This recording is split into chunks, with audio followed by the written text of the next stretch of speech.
Salut Greg, tout juste de retour de Suzuka, c'est un plaisir de t'avoir avec nous ici à Poranos. Qu'attends-tu de ce week-end de course? Salut Julien, toujours un plaisir d'être ici sur la UTS Cup après mon week-end à Manicourt. Franchement, ça fait plaisir de retrouver tout le monde ici à Pau, ainsi que je connais bien aussi. Et donc ravi d'être là et de pouvoir aider tous ces jeunes et tous ces pilotes de la UTS Cup. Pour ma part, effectivement, juste rentré de Suzuka, des tests qui se sont bien déroulés. Là-bas, il fait très chaud. Normalement, c'est la période de pluie. On devait avoir de la pluie. Ils l'ont eu la semaine d'avant. Et finalement, les tests étaient dans les conditions de course, donc plutôt positif pour nous. On avait jusqu'à 64 degrés de température de piste. Et on a pu travailler énormément sur la moto, que ce soit la moto 2024 ou la moto 2025, sur de nouveaux réglages. Et finalement, être assez performant dans les conditions. Donc, même si c'est dur là-bas à Suzuka, l'équipe a été bonne. Et j'ai hâte d'y retourner pour performer pour la course. Merci Greg, place au résumé de course de la UTS Cup ici à Poranos. Les pilotes de la UTS Cup se sont retrouvés dès le vendredi pour les essais libres, histoire de s'acclimater à la forte chaleur attendue tout le week-end. Le samedi, c'était jour de qualification et de la première course. Enzo Damiani, pilote de la concession Kota Moto, signe la pole position en 1 minute 22 478 millième, juste devant Tony Guerrero et Gabin Pernat. J'ai fait mon tour au 3e tour, donc voilà, j'ai tout donné, j'avais le champ libre et du coup j'ai réussi à faire un bon chrono, à pas me louper et à prendre des bonnes trajectoires, donc c'est cool.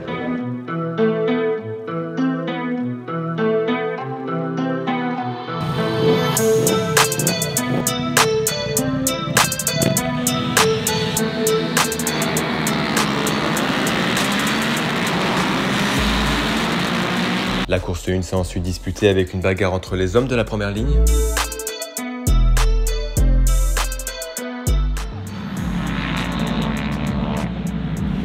À la fin d'une course intense, c'est Tony Guerrero qui s'impose sur le fil juste devant Enzo Damiani, qui se verra écoper d'une pénalité de 30 secondes pour avoir dépassé sous drapeau jaune. Sur le podium, on retrouve donc Gabin Pernat 2e et Charles Cortot 3e. C'était une très belle émotion parce que depuis que j'ai commencé la compétition, j'ai toujours un peu de difficulté sur le sec. Et là, on voit que course par course, ça commence à aller beaucoup mieux. Et donc ouais, forcément, je suis très content du résultat. Après, c'était des batailles dans tous les sens, c'était assez cool. À un moment, j'étais en tête pendant plusieurs tours, j'ai essayé de m'échapper un petit peu, mais je voyais que Damiani, il arrivait à rester au contact, alors je me suis dit je ne vais pas forcer sur les pneus et je vais plus gérer la place. Et au final, arrivé dans le dernier tour, on a eu 2 gros contacts et au final, c'est passé. Merci à Acte 3 à Metz, parce que voilà, sans eux, encore une fois, ce ne serait pas possible de vivre tous ces bons moments et voilà, encore merci à tout le monde. En catégorie Challenger, course serrée entre Lucas Margier et Nathan Müller. Mais le pilote de la UTS numéro 15, Nathan Müller, commet une erreur et laisse filer la victoire à Lucas Margier. Nathan Cabaret et Carlos Miranda complètent le podium. Course 1 vraiment engagée, je pense que celle-là je vais m'en rappeler un long moment. Ça s'est bagarré tout le long, donc que ce soit avec Nathan Müller qui a malheureusement chuté, ou après tout le reste de la course avec Hugo Chabert. Donc voilà, on faisait 5-6, 5-6, c'était une super bagarre. Et puis voilà, dernier tour, je le vois me passer, je me précipite pas, j'attends le freinage au corkscrew parce que je savais que j'étais mieux là-bas. Donc j'arrive à prendre l'inter, je le bloque et puis impossible pour lui de me repasser jusqu'à la fin. Je passe le damier 5 et puis je finis 4 au final après sur décision du jury.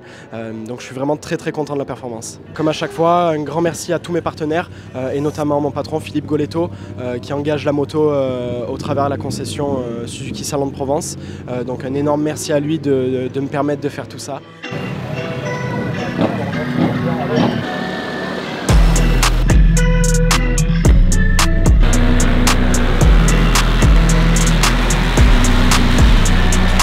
En course 2, Gabin Pernat réalise un excellent départ en prenant rapidement la tête de la course.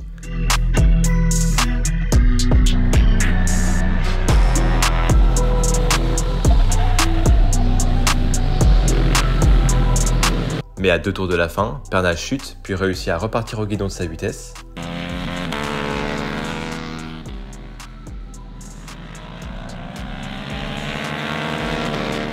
Comme la veille en course 1, Tony Guerrero et Enzo Damiani bataillent en tête de la course et c'est bien Tony Guerrero qui réalise le doublé ce week-end en s'imposant en course 2. Enzo Damiani termine 2e et Charles Cortot complète le podium. Ouais, c'est joué dans le corkscrew, dans l'avant-dernier virage. Je l'ai vu arriver et je voulais pas qu'il passe, alors j'ai fermé sévèrement la porte. Il m'a tapé, il m'a emmené un peu à l'extérieur. J'ai réussi à recroiser et au final, non, ça va, j'ai réussi à finir avec un peu d'avance confortable. En catégorie Challenger, Nathan Müller a pris le meilleur sur Lucas Margy en début de course. Mais après une bataille acharnée, Lucas Margy remporte la course 2, suivi de Nathan Müller et Nathan Cabaret complète le podium. Encore une course folle, franchement, avec un circuit qui donne lieu à beaucoup de dépassements, donc c'est vraiment cool. On a passé toute la course à se dépasser, se redépasser.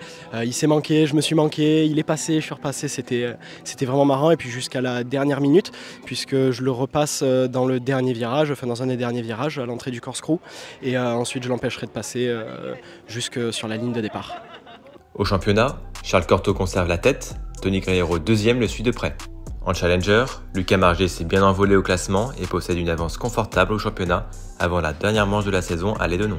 Alors Greg, c'était un super week-end de course ici à Pau-Aranos pour la 4e manche de la Vitesse Cup. Qu'as-tu pensé de ces belles batailles en piste? D'abord des conditions vraiment chaudes ce week-end, des températures de piste très élevées, donc ça a été compliqué pour tout le monde de gérer cette température, que ce soit physiquement ou avec les pneus sur les motos. Mais en tout cas, des belles bagarres. On a vu vraiment des très belles courses dans différents groupes, sur le peloton de devant, mais aussi au milieu. Donc c'était vraiment agréable d'avoir toutes ces belles bagarres ici à Pau. Tu as participé dès le Vigan avec les pré-tests à la progression des pilotes. Qu'as-tu pensé de tout ça? Franchement, je suis vraiment surpris et content de la progression.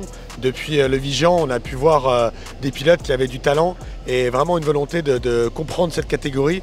Et on voit avec toutes les mêmes motos et les mêmes pneus, on a pu voir la progression de chacun tout au long de la saison. Et moi qui ai pu faire la deuxième course à Manicourt et celle-ci à Pau, on a vu une belle progression et ça fait plaisir à voir de pouvoir aider et accompagner.